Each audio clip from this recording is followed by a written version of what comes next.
¿Alguna vez se puso a pensar en quién vivió antes que usted en su casa? ¿O en qué recuerdos quedaron grabados dentro de las paredes de su hogar? En ese dormitorio o living en el que ahora mismo usted se encuentra. Es que seguramente su casa, apartamento o mismo sus tierras en algún momento fueron habitadas por alguien. Y es inquietante pensar, o peor aún descubrir, que esos habitantes jamás se fueron y que por ahí están llevando una vida paralela a las nuestras. Algo así ocurrió en Tacuarembó. Cuentan que hace algunos años una familia compró una estancia, pero el día que fueron a ocupar la casa se llevaron una gran sorpresa. Al parecer una familia bastante especial ya la estaba ocupando hace tiempo.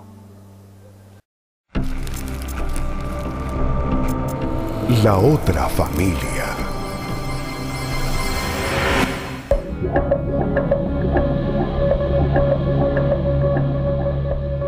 Hay un viejo refrán que dice, Dios los cría y ellos se juntan, ¿no?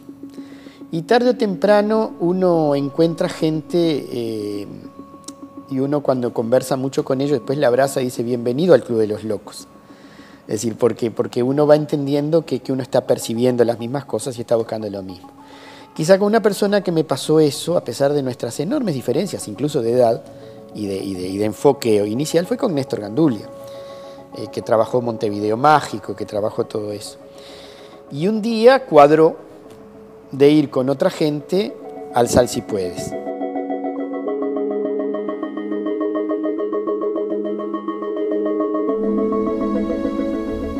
Fue en un viaje a ese corazón de la banda oriental que compartimos hace algún tiempo atrás con amigos y amigas y cuyo propósito principal era ir a aprender tradiciones orales de esa zona y de los pueblos de Tiatucura y de Estación Peralta a orillas del Sal Si Puedes.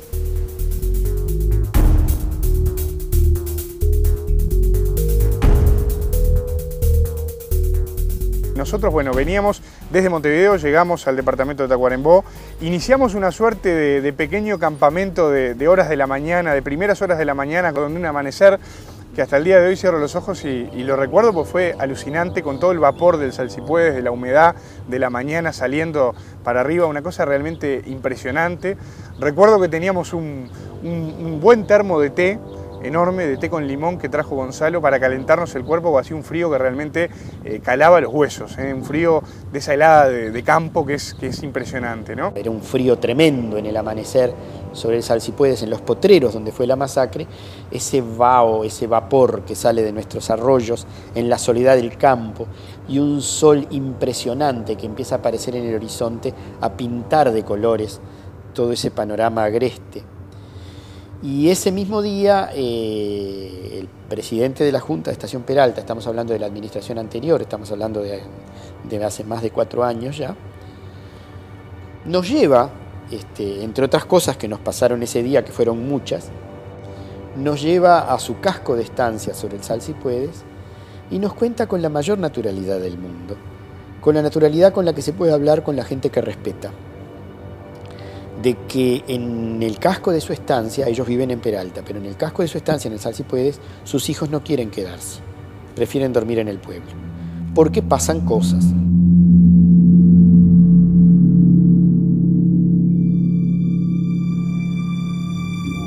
De determinada manera ellos se fueron porque como que empezaron a entender de que no estaban solos.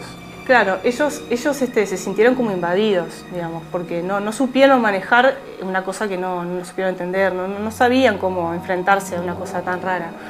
Y digamos, bueno, se fueron ellos y el padre sí llegó yendo. Este señor, bueno, él ya se quedó, digamos, apenado de que su familia no podía compartir el tiempo que él había planeado en un momento de estar en ese casco de estancia. Bueno, igualmente sigue solo.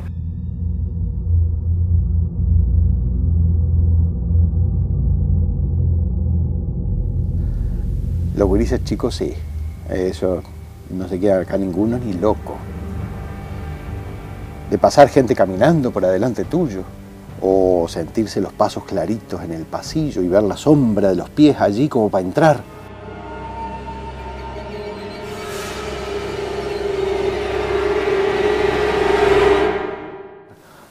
Y no, salimos a recorrer y no encontramos a nadie. veían de repente sombras, escuchaban pasos caminando, y cuando iban allí a acercarse a ver dónde escuchaban esos ruidos, esas cosas no estaban, no había nadie nunca cuando ellos iban y veían que pasaban esos ruidos. Frazadas que se corren, es decir, porque ¿qué pasa? Ahora el estatus es de que el hombre está solo, pero en algún momento esa casa se quiso ocupar y se quiso disfrutar, y ahí pasaban cosas, puertas que se cerraban, incluso alguno recibió una bofetada, una persona que la destapaban, es decir, como que había cierta rebeldía de los espíritus que la poblaban hacia la gente que ahora la venía a ocupar. Otra noche sentía también como voces, como ruiditos, pero más bien de un televisor.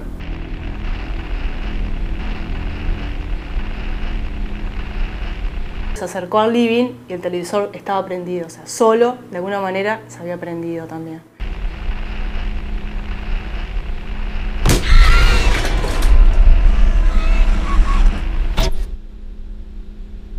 Pero resulta que una vuelta, estaba acostado ahí en el dormitorio ese, me dijo el hombre. Y veo clarito el picaporte que se mueve.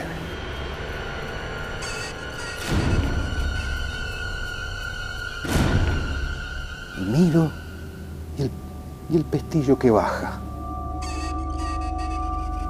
Me le paré al lado de la puerta y pensé, ni bien se abra la puerta, alguien va a entrar.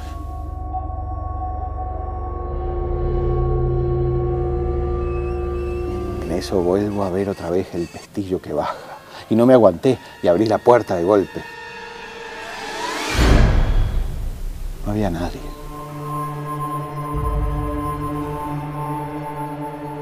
En esa casa en particular, en más de una oportunidad, a la hora de la cena, se sienten pasos y principalmente, y eso lo decía el dueño cuando hacía silencio, cuando terminaban de comer, por ejemplo, en la cena, si uno se queda en silencio y cierra los ojos, y dice, y esto no es superstición, porque aparte yo no creo en nada, decía el propio propietario de la estancia, uno siente los murmullos de esa familia que andan por ahí.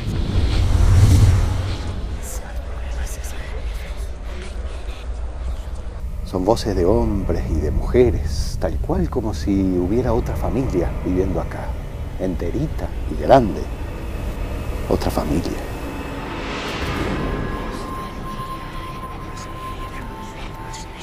Y eso permanentemente está ahí y se siente el murmullo, se sienten niños corriendo, por ejemplo, también. Eso está permanentemente presente en esa casa. Es como una energía más que una aparición que está flotando en esa casa, como que en definitiva hubiera una suerte de puerta dimensional en donde ahí están viviendo dos familias en paralelo. Sería básicamente eso. Por lo menos fue lo que yo entendí de lo que contaba el propio propietario. Parece que los espíritus de aquella gente que vivió en esa casa hace mucho tiempo se reúnen a compartir la memoria de una cena familiar.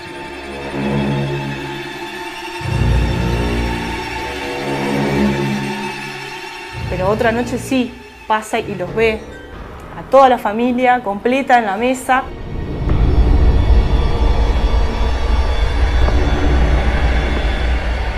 Se asusta, obviamente.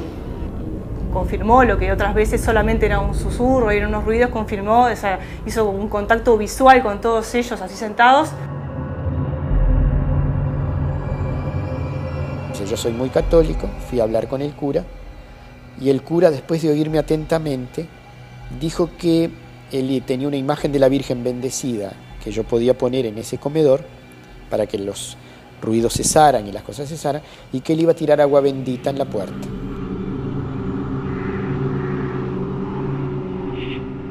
Hice ambas cosas y las presencias siguen.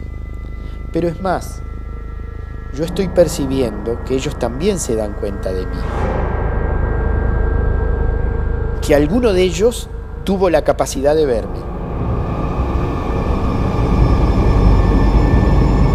La mujer mira los ojos, se ven, y bueno, allí los dos se dan cuenta, digamos, de que algo está ahí.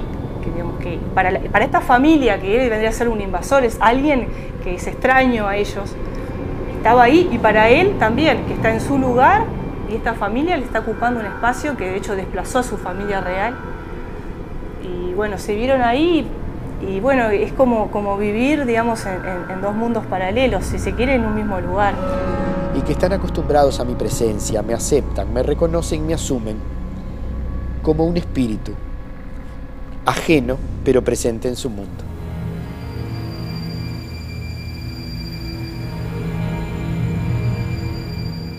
O sea que para ellos esta persona era como un intruso. Exacto, pero al cual aceptan como uno puede aceptar al fantasma de nuestra vieja mansión.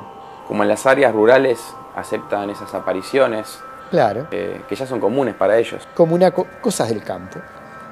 Y parece que esa familia, que quizá no asuma su propia muerte, asume esta presencia solitaria, que es la única que se mueve en la casa, porque los hijos no están de noche, como una cosa más del campo. Uno sentía una energía distinta en ese lugar. Uno sentía que realmente ahí había, yo no sé si había una familia en paralelo, en una suerte de otra dimensión paralela, corriendo, jugando, destapándonos o respirándonos en la nuca. No lo sé. No sé tampoco si al sacar una piedra del Salsipuedes, seguramente cerca mío había algún indígena que había muerto en la matanza del Salsipuedes. No lo sé. No puedo decirte porque yo no lo vi, pero yo sí sentí que en ese lugar Algo había. algo había. Y creo que en definitiva es lo valorable. Cuando uno abre el corazón se desprende de todas ese materialismo urbano, de alguna manera del hormigón del cual venimos, y de alguna manera empezamos justamente a abrir el corazón y darnos cuenta de que realmente puede haber otra cosa. Y yo creo que eso es lo valorable, que vos sentías en una piedra, en una galería caminando o entrando a un pasillo cuando ya estaba atardeciendo en esa casa, que algo había.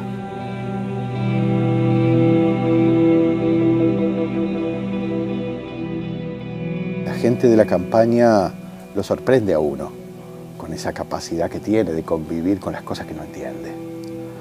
Nosotros, la gente de la ciudad, tenemos más miedo, ¿sabes? Capaz que porque nos creímos el cuento de que la ciencia explica todo y nos pone muy nerviosos que la vida nos ponga enfrente a cosas que no podemos comprender. Yo cuando oigo todo esto, yo te digo, yo no soy juez de creencias, pero lo que a mí sí me importa muchísimo es recopilar especialmente lo recurrente, lo que se repite.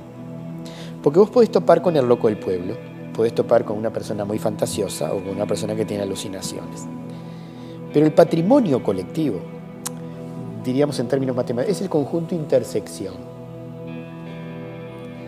Es lo que queda de lo que te cuentan unos, de lo que te cuentan otros y unos terceros en un diagrama hoja de trébol, lo que queda como reiterado. Eso es patrimonio cultural y memoria mágica del pueblo. Más allá de que hay algunas historias fantásticas y muy aisladas, y ese patrimonio cultural, esa memoria mágica, como una geometría no euclidiana, tiene su propia lógica y su propia racionalidad. Eso es lo fascinante.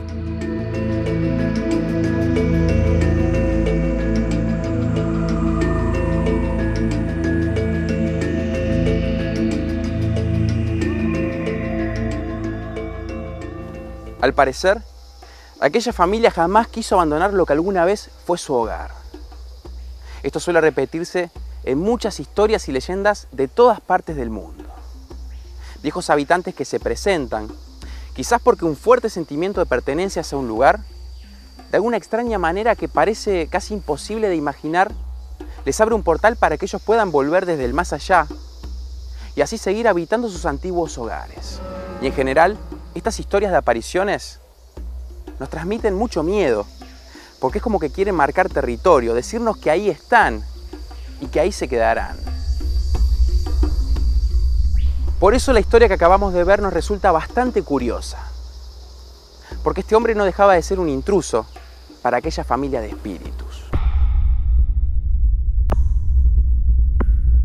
Ellos, a pesar de todo esto, decidieron aceptarlo y terminaron conviviendo con él, de lo cual se desprende un mensaje que yo creo que es bastante positivo, y es que lo mágico y lo cotidiano son capaces de convivir en total armonía, bajo un mismo techo, en miles de hogares habitados por las voces anónimas.